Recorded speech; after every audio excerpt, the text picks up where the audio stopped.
the critical institution is the Islamic inheritance system. Okay. Europe has a very different, had in the Middle Ages, a very different inheritance system, and that is what made a major difference. The Islamic inheritance system is highly egalitarian. It is spelled out in the Quran. Every child has to be given a share of an estate. It is not possible to disinherit a son or a daughter. Now, a daughter gets half the share of a son, but is entitled to a share, and if she's not given that, she can go to court, and the court will enforce it. Any surviving spouse or spouses under Islamic law, wealthy people could have multiple wives. They were entitled to shares. Now, why did this matter? It was a very egalitarian system, and people have praised the Islamic inheritance system for this reason. But it had a downside. The downside is that it fragmented successful businesses. Successful businesses could not be passed on from one generation to the next, or could be passed on with great difficulty. A successful businessman who died very wealthy, in charge of a business empire, typically had, precisely because he was wealthy, he had many sons and daughters. Right. Precisely because he was wealthy, he had multiple wives, many children from the second, third, fourth wife, which meant that his wealth got fragmented a great deal.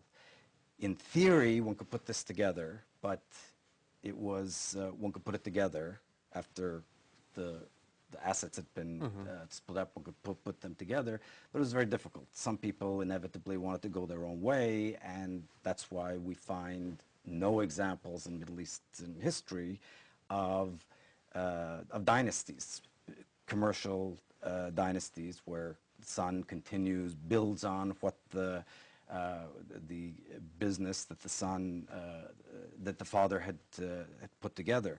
Now, this is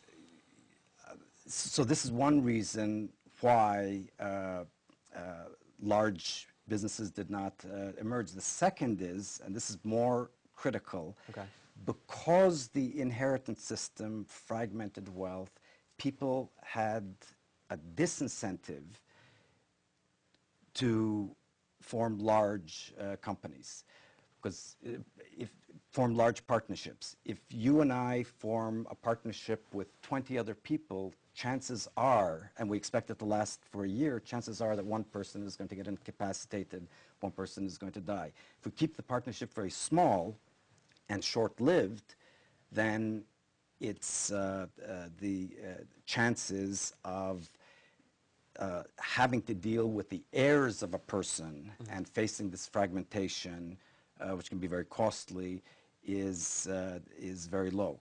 So the punchline here is that people kept these partnerships very small.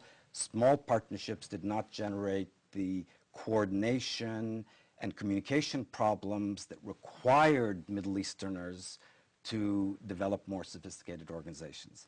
And just to finish this part of the story, I know I've gone on for quite a bit. To finish this part of the story, in Europe, the inheritance system was not tied to the Bible. The Bible does not specify an inheritance system. There's a bewildering variety of inheritance systems, and one of them matters to us, and that is primogeniture.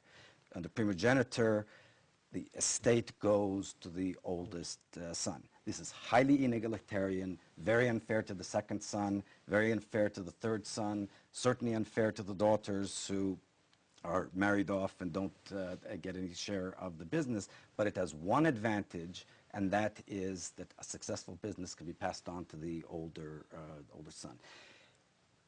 When it's passed on to the older son then adds to that. As the business grows, you start getting communication and coordination problems that require you to develop standardized accounting, stock markets, and so on. And that's the story of the rise of the West.